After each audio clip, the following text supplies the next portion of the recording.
Hi everyone, welcome to Lit Lab learning. ഇന്ന് നമ്മൾ discuss ചെയ്യുന്നത് നമ്മുടെ തേർഡ് മൊഡ്യൂളിൻ്റെ ലാസ്റ്റ് പാർട്ടാണ്, writing for online or digital media. Digital media അല്ലെങ്കിൽ ഓൺലൈൻ മീഡിയ എന്നൊക്കെ പറയുന്നത് നമുക്ക് വളരെ ഫെമിലിയർ ആയിട്ടുള്ള ഒരു മീഡിയ ആണ്. എല്ലാവരും യൂസ് ചെയ്യുന്ന, അല്ല എങ്ങനെയാണ് കോണ്ടന്റ് നമുക്ക് പ്രൊവൈഡ് ചെയ്യുന്നത്, അല്ലെങ്കിൽ ഏതൊക്കെ കൈൻഡ് ഓഫ് കോണ്ടന്റ് ആണ് നമുക്ക് അതിൽ നിന്ന് കിട്ടുക എന്നുള്ളതൊക്കെ നമുക്ക് കൃത്യമായിട്ട് അറിയുന്ന ഒരു കൂട്ടം ആളുകളാണ് ഈ ഒരു വീഡിയോ കാണുന്നുണ്ടാവുക. അപ്പോൾ എന്താണ് ഡിജിറ്റൽ മീഡിയ, ഡിജിറ്റൽ മീഡിയയ്ക്ക് വേണ്ടിയിട്ട് എങ്ങനെയാണ് എഴുതുക എന്നുള്ളതാണ് നമ്മൾ ഡിസ്കസ് ചെയ്യുന്നത്. Digital media refers to the various forms of media that use digital technologies to create, distribute, and consume content. This includes websites and blogs, social media platforms, etc. Digital media എന്ന് പറയുന്നത് various form of digital technologies use ചെയ്തുകൊണ്ട് create ചെയ്യുകയും disseminate ചെയ്യുകയും അതേപോലെ തന്നെ consume ചെയ്യുകയൊക്കെ ചെയ്യുന്ന kind of മീഡിയനെയാണ് നമ്മൾ എന്തെന്ന് പറയുക, ഡിജിറ്റൽ മീഡിയ അല്ലെങ്കിൽ ഓൺലൈൻ മീഡിയ എന്ന് പറയുക. അതായത് ഓൺലൈൻ പ്ലാറ്റ്ഫോംസിലൂടെ നമുക്ക് ഷെയർ ചെയ്യാൻ പറ്റുകയും അതേപോലെ തന്നെ കൺസ്യൂം ചെയ്യാൻ പറ്റുകയൊക്കെ ചെയ്യുന്ന കോണ്ടന്റ് ആണ് ഓൺലൈൻ മീഡിയ കോണ്ടന്റ്സ് എന്ന് പറയുന്നത്. സോ അതിൽ ഇൻക്ലൂഡ് ചെയ്യുന്ന കുറച്ച് കാര്യങ്ങളാണ് ഏതൊക്കെയാണ് നമ്മളുടെ ഡിജിറ്റൽ മീഡിയയിൽ ഇൻക്ലൂഡ് ആവുക എന്നുള്ളതാണ്. Websites and blogs, online platforms that publish articles, news and other written content. ഒരു റിട്ടൺ കോണ്ടന്റ്സ് ഷെയർ ചെയ്യുന്ന ആർട്ടിക്കിൾസ് ആവാം, അതുമാണെങ്കിൽ ന്യൂസ് ആവാം, ഫീച്ചേഴ്സ് ആവാം, അങ്ങനെയുള്ള ഇന്റർവ്യൂസ് ആവാം, എനി കൈൻഡ് ഓഫ് ടെക്സ്റ്റ് അല്ലെങ്കിൽ റിട്ടൺ കോണ്ടന്റിനെയാണ് നമ്മൾ വെബ്സൈറ്റ്സിലും ബ്ലോഗ്സിലും കാണുക. നമുക്കറിയാവുന്നതാണ്, നമ്മൾ എന്തൊരു കാര്യത്തിനെ കുറിച്ചിട്ട് ഇപ്പോൾ സെർച്ച് ചെയ്യുകയാണെങ്കിൽ ഒരുപാട് വെബ്സൈറ്റ്സിലുള്ള ഒരുപാട് പ്ലാറ്റ്ഫോംസ് അല്ലെങ്കിൽ ഒരുപാട് ഏരിയയിലുള്ള കുറിച്ചിട്ടുള്ള കാര്യങ്ങളൊക്കെ നമുക്ക് അവൈലബിൾ ആയിരിക്കും. ദെൻ ബ്ലോഗ്സ് ആണെങ്കിലും പേഴ്സണൽ വെബ്സൈറ്റ്സിനെയാണ് നമ്മൾ ബ്ലോഗ്സ് എന്ന് പറയാം. Then social media platforms like Facebook, Twitter, Instagram and LinkedIn that enable users to create and share content. ഇപ്പോൾ ഈ വെബ്സൈറ്റ് എന്ന് പറയുന്നതും ഒക്കെ എന്താണ്, ഒരു അതോറിറ്റി ഉണ്ടാവും അല്ലെങ്കിൽ അതിനൊരു ടീം ഉണ്ടാവും. അപ്പം അവരാണ് അതിനകത്ത് കാര്യങ്ങൾ ക്രിയേറ്റ് ചെയ്യും ഒക്കെ ചെയ്യുന്നത്. അതിനു പകരം നമുക്ക് പേഴ്സണലി യൂസ് ചെയ്യാൻ പറ്റുന്ന കൈൻഡ് ഓഫ് പ്ലാറ്റ്ഫോംസ് ആണ് സോഷ്യൽ മീഡിയ പ്ലാറ്റ്ഫോംസ് എന്ന് പറയുന്നത്. ലൈക്ക് ഫേസ്ബുക്ക്, ട്വിറ്റർ, ഇൻസ്റ്റാഗ്രാം പോലുള്ള പ്ലാറ്റ്ഫോംസ്. ഇതിൽ നമ്മൾ എന്ത് ചെയ്യാണ്, യൂസർ ജനറേറ്റഡ് കോണ്ടന്റ് ആണ് ഉണ്ടാവുക. യൂസേഴ്സിന് തന്നെ കോണ്ടന്റ് ക്രിയേറ്റ് ചെയ്യാനും അതേപോലെ ഷെയർ ചെയ്യാനും ഒക്കെ പറ്റുന്ന ഒരു പ്ലാറ്റ്ഫോമാണ് സോഷ്യൽ മീഡിയ പ്ലാറ്റ്ഫോംസ് എന്ന് പറയുന്നത്. Third one, podcast. Audio content that is distributed online and can be streamed or downloaded. ഒരു ഓഡിയോ പ്ലാറ്റ്ഫോമാണ് നമ്മളുടെ പോഡ്കാസ്റ്റ് എന്ന് പറയുന്നത്. അതെന്താണ്, ഓൺലൈനായിട്ടോ അതേസമയം നമുക്കത് ഡൗൺലോഡ് ചെയ്തിട്ടോ അല്ലെങ്കിൽ ഓഫ്ലൈൻ ആയിട്ട് നമുക്കത് കേൾക്കാൻ പറ്റുന്ന ഒരു രീതിയാണ് പോഡ്കാസ്റ്റ് എന്ന് പറയുന്നത്. Then online videos that are published on platforms like YouTube, Vimeo and TikTok. YouTube പോലുള്ള അല്ലെങ്കിൽ ടിക്ടോക്ക് പോലെയൊക്കെയുള്ള പോപ്പുലർ ആയിട്ടുള്ള കുറേ ആപ്സ് അല്ലെങ്കിൽ കുറേ പ്ലാറ്റ്ഫോംസ് നിങ്ങൾക്ക് പരിചയം ഉണ്ടാവും. അത്തരത്തിലുള്ള പ്ലാറ്റ്ഫോംസിലൂടെ പ്രൊവൈഡ് ചെയ്യുന്ന വീഡിയോസിനെയാണ് നമ്മൾ ഓൺലൈൻ വീഡിയോസ് എന്ന് പറയാം. അത്തരത്തിലുള്ള ഓഡിയോസിനെയാണ് നമ്മൾ പോഡ്കാസ്റ്റ് എന്ന് പറയാതെ നമ്മൾ ജസ്റ്റ് എബൌവിൽ പറഞ്ഞിട്ടുണ്ട്. Then mobile applications that runs on mobile devices and provide various types of content and services. Then mobile ഡിവൈസസിൽ പ്രൊവൈഡ് ചെയ്യുന്ന ആപ്ലിക്കേഷൻസിനെയാണ് നമ്മൾ മൊബൈൽ ആപ്സ് എന്ന് പറയാം. ഡിഫറെൻ്റ് ആയിട്ടുള്ള ആപ്സ് നമ്മൾ യൂസ് ചെയ്യുന്നുണ്ട്. അപ്പം അതിനകത്തേക്കുള്ള കോണ്ടന്റ് ക്രിയേഷൻ എങ്ങനെയായിരിക്കും എന്നുള്ളതാണ് നമ്മൾ ഈ ഒരു വീഡിയോയിലൂടെ നമ്മൾ ഡിസ്കസ് ചെയ്യുന്നത്. ഇനി ഡിജിറ്റൽ മീഡിയയുടെ ക്യാരക്ടറിസ്റ്റിക്സ് ആണ്. Characteristics of digital media.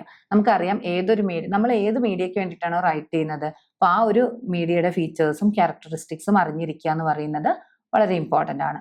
So digital മീഡിയനെ സംബന്ധിച്ചിടത്തോളം മറ്റ് മീഡിയനേക്കാളും കൂടുതൽ ഫീച്ചേഴ്സ് ഉള്ള അല്ലെങ്കിൽ ഒരുപാട് പുതിയ ഇന്നോവേറ്റീവ് ആയിട്ടുള്ള കുറേ കാര്യങ്ങൾ നമുക്ക് പ്രൊവൈഡ് ചെയ്യുന്ന ഒരു മീഡിയ ആണ് ന്യൂ മീഡിയ അല്ലെങ്കിൽ ഓൺലൈൻ മീഡിയ, ഡിജിറ്റൽ മീഡിയ എന്നൊക്കെ പറയുന്നത്. അതിൻ്റെ വളരെ ഇമ്പോർട്ടൻ്റ് ആയിട്ടുള്ള ക്യാരക്ടറിസ്റ്റിക്സിൽ ഒന്നാണ് interactivity. Digital media enables users to interact with content and with each other. നമുക്ക് എന്ത് ചെയ്യാം, ഇന്ററാക്ടിവിറ്റി എന്ന് പറയുന്നത് കൊണ്ട് ഉദ്ദേശിക്കുന്നത് ഡിജിറ്റൽ മീഡിയ പ്ലാറ്റ്ഫോംസിലൂടെ നമുക്ക് പരസ്പരം ആളുകളുമായിട്ട് കണക്ട് ചെയ്യാനും അതോടൊപ്പം തന്നെ ഏതെങ്കിലും ഒരു പ്ലാറ്റ്ഫോമിൽ വരുന്ന കോണ്ടന്റിനോട് റിയാക്ട് ചെയ്യാനും അല്ലെങ്കിൽ കോണ്ടന്റിനോട് റെസ്പോണ്ട് ചെയ്യാനും ഒക്കെ പറ്റുന്നതിനെയാണ് നമ്മൾ ഇന്ററാക്ടിവിറ്റി എന്ന് പറയുന്നത്. നമുക്ക് പരസ്പരം കണക്ട് ചെയ്യാൻ പറ്റുക എന്നുള്ളത് നമുക്ക് ചാറ്റിലൂടെയോ അല്ലെങ്കിൽ വോയിസ് കോൺഫറൻസസ്, വീഡിയോ കോൺഫറൻസസ് അങ്ങനെയുള്ള രീതിയിലൊക്കെ നമുക്ക് പറയാൻ പറ്റും. അല്ലാണ്ട് നമ്മൾ ഒരു കാര്യത്തിനോട് ഇന്ററാക്ട് ചെയ്യുന്നു എന്നുള്ളത് ഇപ്പോൾ ഒരു ആർട്ടിക്കിൾ, അതുമല്ലെങ്കിൽ ഒരാളുടെ ഒരു പോസ്റ്റ്, ആ പോസ്റ്റിന് താഴെ നമുക്ക് കോമന്റ് ബോക്സ് ഉണ്ട്. അപ്പൊ അത് ത്രൂ നമുക്ക് കമന്റ് ചെയ്യാം. നമുക്ക് എന്താണോ തോന്നുന്നത്, നമ്മളുടെ ഒപ്പീനിയൻസ് ഒക്കെ നമുക്ക് അതിനകത്ത് ഷെയർ ചെയ്യാൻ പറ്റും. അങ്ങനെ കമന്റ് ചെയ്യുന്നത് എന്താണ്, ആക്ച്വലി ഒരു ഇന്ററാക്ഷൻ ആണ്. അതുകൊണ്ടാണ് നമ്മൾ ഈ ഒരു ഓൺലൈൻ മീഡിയനെ ഇന്ററാക്റ്റീവ് മീഡിയ എന്ന് വിളിക്കുന്നത്, അല്ലെങ്കിൽ അതിന്റെ ഒരു ക്യാരക്ടറിസ്റ്റിക് ആവുന്നത്. സെക്കൻഡ് വൺ ആണ് immediacy. Digital media allows for real time publishing and feedback. Digital മീഡിയനെ സംബന്ധിച്ചിടത്തോളം ഏറ്റവും ഇമ്പോർട്ടൻ്റ് ആയിട്ടുള്ള ഒരു ബെനിഫിറ്റ് ആണ്, അല്ലെങ്കിൽ ഒരു ക്യാരക്ടറിസ്റ്റിക് ആണ് അതിന്റെ ഇമ്മീഡിയസി എന്ന് പറയുന്നത്. ഏത് സമയവും നമുക്ക് അതിനെ എന്ത് ചെയ്യാം, അപ്ഡേറ്റ് ചെയ്യാൻ പറ്റും എന്നുള്ളത്, അല്ലെങ്കിൽ അതിനകത്ത് ചേഞ്ചസ് വരുത്താം, അതിനകത്ത് ഫീഡ്ബാക്സ് പ്രൊവൈഡ് ചെയ്യാം എന്നുള്ളതാണ് ഡിജിറ്റൽ മീഡിയയുടെ അല്ലെങ്കിൽ ഓൺലൈൻ മീഡിയയുടെ പ്രത്യേകത എന്ന് പറയുന്നത്. ഇപ്പൊ എക്സാമ്പിൾ ആയിട്ട് ഇന്ന് രാവിലെ നടന്ന ഒരു ആക്സിഡന്റ്, ആ ആക്സിഡന്റിൽ 4 പേര് അന്നേരം മരണപ്പെട്ടു എന്ന് വിചാരിക്കാം. ദെൻ ഒരു ഉച്ചയായപ്പോൾ ആ ഒരു സെയിം ഇൻസിഡന്റിൽ തന്നെ എന്ത് ചെയ്തിട്ടുണ്ട്, 2 പേരും കൂടെ മരണപ്പെട്ടു എന്ന് വിചാരിക്കാം. സോ ഓൺലൈൻ പ്ലാറ്റ്ഫോംസിലൂടെ ഇപ്പം മാതൃഭൂമിയുടെയോ മാധ്യമത്തിന്റെയോ ഒക്കെ ഓൺലൈൻ ന്യൂസ് പോർട്ടലിലൂടെ അവർക്ക് എന്ത് ചെയ്യാൻ പറ്റും, ആ ഉച്ച സമയത്ത് എപ്പോഴാണോ ഇൻഫർമേഷൻ മാറി കിട്ടുന്നത് ആ സമയത്ത് അത് എഡിറ്റ് ചെയ്യാൻ പറ്റും. അതൊരു അപ്ഡേറ്റ് ചെയ്യുന്നതാണ്, റിയൽ ടൈം ആയിട്ടുള്ള എഡിറ്റിംഗ് ആണ്, അല്ലെങ്കിൽ റിയൽ ടൈം അപ്ഡേഷൻ ആണ് എന്നുള്ളത് കൊണ്ടാണ് അതിന് ഇമ്മീഡിയസി എന്നുള്ള ഒരു ക്യാരക്ടർ ഇത്രയും ഇമ്പോർട്ടൻ്റ് ആവുന്നത്. Then multimedia. Digital media can incorporate text, images, audio and video. മൾട്ടിമീഡിയാലിറ്റി എന്ന് പറയുന്ന ഒരു ക്യാരക്ടർ കൊണ്ട് ഉദ്ദേശിക്കുന്നത് ഡിജിറ്റൽ മീഡിയയ്ക്ക് എന്ത് ചെയ്യാൻ പറ്റും, ടെക്സ്റ്റിനെയും ഇമേജിനെയും ഓഡിയോനെയും വീഡിയോയെയും ഒക്കെ കമ്പൈൻ ചെയ്ത് അല്ലെങ്കിൽ ഒരുമിച്ച് കൂട്ടിയിട്ട് ഒരു പ്ലാറ്റ്ഫോമിൽ പ്രൊവൈഡ് ചെയ്യാൻ പറ്റും എന്നുള്ളതാണ്. ഇപ്പൊ എക്സാമ്പിൾ ആയിട്ട് നമ്മളൊരു ന്യൂസ് വായിക്കുകയാണ് ഒരു ഓൺലൈൻ പോർട്ടലിൽ. ഈ ഒരു ഓൺലൈൻ പോർട്ടലിൽ അതിനെക്കുറിച്ച് വായിക്കുമ്പോൾ ഒരു ടെക്സ്റ്റ് ഉണ്ടാവും, നമ്മുടെ ഹെഡ്ലൈനും ബൈലൈനും ഒക്കെ കൊടുത്തിട്ടുള്ള ഒരു ന്യൂസ് റിപ്പോർട്ടിംഗ് ഉണ്ടാവും. ആ ന്യൂസ് റിപ്പോർട്ടിന്റെ കൂടെ തന്നെ അവർ എന്ത് ചെയ്തിട്ടുണ്ടാവും, ഫോട്ടോ പ്രൊവൈഡ് ചെയ്തിട്ടുണ്ടാവും, പ്ലസ് അതിനെ കണക്ട് ചെയ്യുന്ന വീഡിയോ ഉണ്ടാവും. ഈ ലിങ്കിൽ ക്ലിക്ക് ചെയ്ത് കഴിഞ്ഞാൽ നിങ്ങൾക്ക് വീഡിയോ കാണാമെന്ന് പറഞ്ഞിട്ടോ അങ്ങനെ എന്തെങ്കിലും ഒരു ഡിസ്ക്രിപ്ഷൻ കൊടുത്തിട്ടുണ്ടാവും. അത് വെച്ച് നമ്മൾ ആ ലിങ്കിൽ പോയി കഴിഞ്ഞാൽ നമുക്ക് അവിടുന്ന് തന്നെ ആ ഒരു റിലേറ്റഡ് വീഡിയോ നമുക്ക് കാണാൻ പറ്റും. ഇനി അതല്ല ഒരു വോയിസ് ക്ലിപ്പ് ആണെങ്കിൽ അവിടുന്ന് തന്നെ ആ ഒരു വോയിസ് ക്ലിപ്പ് കേൾക്കാൻ പറ്റും. അങ്ങനെയുള്ള ഇമേജസും ടെക്സ്റ്റും ഓഡിയോയും വീഡിയോയും ഒക്കെ ഒരുമിച്ച് കൊണ്ട് പോകാൻ പറ്റുന്ന പ്ലാറ്റ്ഫോമാണ് എന്തെന്ന് പറയുന്നത്, നമ്മുടെ ഡിജിറ്റൽ മീഡിയ അല്ലെങ്കിൽ ഓൺലൈൻ മീഡിയ പ്ലാറ്റ്ഫോം എന്ന് പറയുന്നത്. Then accessibility. Digital media can be accessed from anywhere with an internet connection. Internet connection ഉണ്ടെങ്കിൽ നമ്മൾക്ക് എവിടെ നിന്നും നമുക്ക് എന്ത് ചെയ്യാം, ഈ ഒരു ഡിജിറ്റൽ മീഡിയനെ ആക്സസ് ചെയ്യാം. നമ്മൾ ഏത് കൺട്രിയിലാവട്ടെ അല്ലെങ്കിൽ ഏത് സ്ഥലത്താവട്ടെ അതൊന്നും ബാധകമല്ലാണ്ട് നമുക്ക് എന്ത് ചെയ്യാൻ പറ്റും, ഇത്തരത്തിൽ ഓഡിയോ വീഡിയോസും ഒക്കെ കാണാനും കേൾക്കാനും ഒക്കെ നമുക്ക് ഓൺലൈൻ മീഡിയ ത്രൂ സാധ്യമാണ് എന്നുള്ളതാണ്. ഇപ്പം നമ്മളുടെ പണ്ടൊക്കെ റേഡിയോ എന്ന് പറയുന്നത് റേഡിയോ സെറ്റ്സിലൂടെ മാത്രമായിരുന്നു കേൾക്കാൻ പറ്റുക. ഇപ്പൊ നമുക്ക് മൊബൈലിൽ ആപ്സ് ഉണ്ട്. ഇപ്പൊ ഏത് നമ്മുടെ ആകാശവാണിയുടേതാണെങ്കിലും ഇനി വേറെ ഏതെങ്കിലും പ്രൈവറ്റ് കാര്യങ്ങളൊക്കെ ആണെങ്കിലും നമുക്കത് അവൈലബിൾ ആവുന്ന രീതിയിൽ ഇന്ന് ഇന്റർനെറ്റ് വളർന്നിട്ടുണ്ട്. സോ ഈ ഇന്റർനെറ്റിന്റെ വരവോട് കൂടിയിട്ട് ഇത്തരത്തിലുള്ള ഒരു ആക്സസിബിലിറ്റി എന്ന് പറയുന്നത് ഒരുപാട് ഇംപ്രൂവ് ആയിട്ടുണ്ട് എന്നുള്ളതാണ് മനസ്സിലാക്കേണ്ടത്. Then writing for digital media. Digital മീഡിയയിൽ എഴുതുമ്പോൾ നമ്മൾ ശ്രദ്ധിക്കേണ്ട കാര്യങ്ങൾ എന്തൊക്കെയാണ് എന്നുള്ളതാണ് പറയുന്നത്. Writing for digital media requires A unique set of skills and strategies. നമ്മൾ മറ്റു മീഡിയയിൽ എഴുതുന്ന പോലെ ഇതെന്താണ്, എല്ലാ രീതിയിലും ഇപ്പൊ മൾട്ടിമീഡിയ എന്ന് പറയുന്ന ഒരു ക്യാരക്ടറിസ്റ്റിക് ഡിജിറ്റൽ മീഡിയക്ക് ഉണ്ട്. സോ നമ്മൾ എഴുതുമ്പോൾ നമ്മൾ എന്തൊക്കെയാണോ പ്രൊവൈഡ് ചെയ്യാൻ പറ്റുക അത്തരം എല്ലാ കാര്യങ്ങളും പ്രൊവൈഡ് ചെയ്യുന്ന രീതിയിൽ ആ ഒരു രീതിയിലേക്കായിരിക്കണം നമ്മുടെ എഴുത്ത് പോവേണ്ടത് എന്നുള്ളതാണ്. Then key principles of writing for digital media. First one, concise and scannable. Write content that is concise, easy to scan and optimise for search engines. ഈ ഒരു ഡിജിറ്റൽ മീഡിയയിലുള്ള പ്രത്യേകത എന്ന് പറഞ്ഞാൽ നമ്മളിപ്പം ടെലിവിഷനിലാണെങ്കിലും റേഡിയോയിലാണെങ്കിലും പ്രിന്റിലാണെങ്കിലും ഒക്കെ ഒരാൾ വായിക്കാൻ എടുക്കുന്നു, പ്രിന്റ് ആണെങ്കിൽ ഒരാൾ വായിക്കാൻ എടുക്കുന്നു, അയാൾ ഇങ്ങനെ നോക്കുന്നു, അയാൾക്ക് താല്പര്യമുള്ള കാര്യം എടുത്ത് വായിക്കുന്നു. റേഡിയോയിലാണെങ്കിൽ റേഡിയോ പ്രൊവൈഡ് ചെയ്യുന്ന പ്രോഗ്രാംസ് നമുക്ക് ആ സമയത്ത് ഇരുന്ന് കേൾക്കാം. ഇനി അതല്ല ഒരു ചാനലിൽ അല്ലെങ്കിൽ ഒരു സ്റ്റേഷനിൽ നമുക്ക് ഓക്കെ അല്ലെങ്കിൽ അടുത്ത സ്റ്റേഷനിലേക്ക് ചേഞ്ച് ചെയ്യാം. അല്ലാണ്ട് ആ നിൽക്കുന്ന അല്ലെങ്കിൽ ഓൺ ഗോയിങ് ആയിട്ടുള്ള ഒരു പ്രോഗ്രാമിനെ നമുക്കൊന്നും തന്നെ ചെയ്യാൻ പറ്റില്ല. ടെലിവിഷൻ ആണെങ്കിലും റേഡിയോ ആണെങ്കിലും അങ്ങനെയാണ്. അതേസമയം ഡിജിറ്റൽ മീഡിയയുടെ കേസിലേക്ക് വരുമ്പോൾ നമ്മളിപ്പോൾ യൂട്യൂബിൽ ഒരു പ്രോഗ്രാം കണ്ടുകൊണ്ടിരിക്കുകയാണ്, നമുക്ക് തോന്നി ഇത് വേണ്ട, എനിക്ക് വേറെ കാണണം എന്ന് തോന്നിക്കഴിഞ്ഞാൽ ആ മൊമെന്റിൽ നമുക്ക് വേറെ കാണാൻ പറ്റും. അത് നമുക്കത് ഡിസൈഡ് ചെയ്യാൻ പറ്റും ഏത് വേണം ഏത് വേണ്ട എന്നുള്ളത്. അതേപോലെ നമ്മൾ എന്ത് ചെയ്യാണ്, അങ്ങനെയുള്ള ഒരു പ്ലാറ്റ്ഫോമിലേക്ക് നമ്മൾ എഴുതുമ്പോൾ അതെന്തായിരിക്കണം, മാക്സിമം കൺസൈസ് ആയിട്ട് അതുപോലെ തന്നെ ഈസി ടു സ്കാൻ ആയിട്ട് ഒക്കെ എഴുതാൻ നോക്കുക. അതോടൊപ്പം തന്നെ ഇവിടെ എന്താണ്, നമ്മൾ സെർച്ച് എൻജിൻസ് ത്രൂ ആണ് ഈ ഓരോ കാര്യങ്ങളും ഒപ്റ്റിമൈസ് ചെയ്യുന്നത്. അപ്പോൾ സെർച്ച് എൻജിന് ഒപ്റ്റിമൈസ് ചെയ്യാൻ പറ്റുന്ന രീതിയിലായിരിക്കണം നമ്മളുടെ ഈ ഒരു കോണ്ടന്റും കാര്യങ്ങളൊക്കെ വരേണ്ടത് എന്നുള്ളതാണ്. നമ്മളൊരു കാര്യത്തിനെ കുറിച്ചിട്ട് എഴുതുമ്പോൾ അല്ലെങ്കിൽ ഒരു കാര്യത്തിനെ കുറിച്ച് നമ്മൾ സെർച്ച് ചെയ്യാന്ന് വിചാരിക്കുക, നമ്മൾ എന്താണ് ചെയ്യുന്നത്, നമ്മളൊരു കാര്യം നമ്മളുടെ ഏതെങ്കിലും സെർച്ച് എൻജിൻ, ഇപ്പം ഗൂഗിൾ പോലുള്ള പിന്നെ സെർച്ച് എൻജിൻസിൽ നമ്മൾ സെർച്ച് ചെയ്യുന്നു.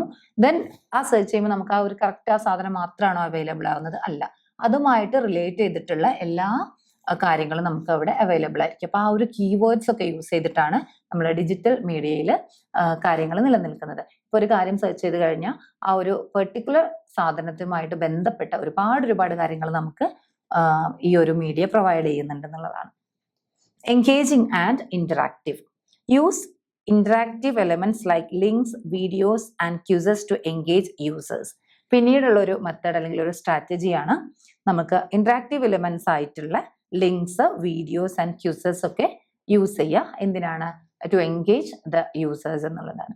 ഇപ്പൊ നമുക്ക് എന്ത് ചെയ്യാണ്, ഒരു ആർട്ടിക്കിൾ വായിക്കുകയാണ്, ആ സമയത്ത് വെറും ടെക്സ്റ്റ് മാത്രമാണെങ്കിൽ അത് അത്ര തന്നെ ഇൻട്രസ്റ്റിംഗ് ആയിരിക്കില്ല, അല്ലെങ്കിൽ അത്ര തന്നെ എൻഗേജിങ് ആയിരിക്കില്ല. അതിൻ്റെ കൂടെ വേറെയുള്ള മാറ്റേഴ്സിലേക്കുള്ള ലിങ്ക്സ്, മീൻസ് റിലേറ്റഡ് മാറ്റേഴ്സിലേക്കുള്ള ലിങ്ക്സ്, അല്ലെങ്കിൽ വീഡിയോസ്, അതുമല്ലെങ്കിൽ ഓഡിയോ ക്ലിപ്സ്, അതുമല്ലെങ്കിൽ എന്തെങ്കിലും ആനിമേഷൻ റിലേറ്റ് ചെയ്തിട്ടുള്ള കാര്യങ്ങൾ, അങ്ങനെയുള്ള കാര്യങ്ങൾ, അതുമല്ലെങ്കിൽ ക്യൂസസ്, ഗെയിംസ്, അങ്ങനെയുള്ള കാര്യങ്ങളിലേക്കൊക്കെ ലിങ്ക് ചെയ്യുമ്പോഴാണ്, അല്ലെങ്കിൽ അതും കൂടെ പ്രൊവൈഡ് ചെയ്യുമ്പോഴാണ് നമ്മൾ ഈ പറഞ്ഞ ക്യാരക്ടറിസ്റ്റിക്സ് ഒക്കെയുള്ള ഒരു ഓൺലൈൻ മീഡിയയിലേക്ക്, അതും അല്ലെങ്കിൽ ഒരു ഡിജിറ്റൽ പ്ലാറ്റ്ഫോമിലേക്ക് പറ്റുന്ന തരത്തിലുള്ള ഒരു റൈറ്റിംഗ് നമുക്ക് ക്രിയേറ്റ് ചെയ്യാൻ പറ്റും. Third one, multimedia. Incorporate multimedia elements like images, audio and video to enhance the user experience. നമ്മൾ എന്ത് ചെയ്യാണ്, മൾട്ടിമീഡിയ കോണ്ടന്റ് ആയിട്ടുള്ള ഇമേജസ്, ഓഡിയോ, വീഡിയോസ് പോലുള്ള കാര്യങ്ങൾ, ഗ്രാഫിക്സ്, അങ്ങനെയുള്ള കാര്യങ്ങളൊക്കെ യൂസ് ചെയ്തുകൊണ്ട് ആളുകളുടെ എക്സ്പീരിയൻസിനെ എൻഹാൻസ് ചെയ്യാൻ വേണ്ടിയിട്ട് ട്രൈ ചെയ്യുക എന്നുള്ളതാണ്. ദെൻ ഒപ്റ്റിമൈസ്ഡ് ഫോർ SEO എന്ന് വെച്ചാൽ search engine optimisation. Optimise content for search engines to improve visibility and reach. Search engine ഒപ്റ്റിമൈസേഷന് വേണ്ടിയിട്ട് ആപ്റ്റ് ആവുന്ന രീതിയിൽ ചെയ്യുമ്പോഴാണ് നമുക്ക് എന്ത് കിട്ടുക, അതിന്റെ വിസിബിലിറ്റി ആൻഡ് റീച്ച് ഒക്കെ ഇംപ്രൂവ് ആവുക. കാരണം നമ്മൾ ഒരു സെർച്ച് എൻജിനിൽ നമ്മളത് സെർച്ച് ചെയ്യുമ്പോൾ അതിന്റെ റിസൾട്ടായിട്ട് നമ്മളുടെ പ്രൊഡക്റ്റ് അല്ലെങ്കിൽ നമ്മളുടെ റൈറ്റിംഗ് വന്നു കഴിഞ്ഞാലേ ഉള്ളൂ അതിന് റീച്ചും അതേപോലെ തന്നെ വിസിബിലിറ്റിയും ഒക്കെ ഉണ്ടാവുക എന്നുള്ളതാണ്. Then accessible and usable. Ensure that content is accessible and usable for all users, including those with disabilities.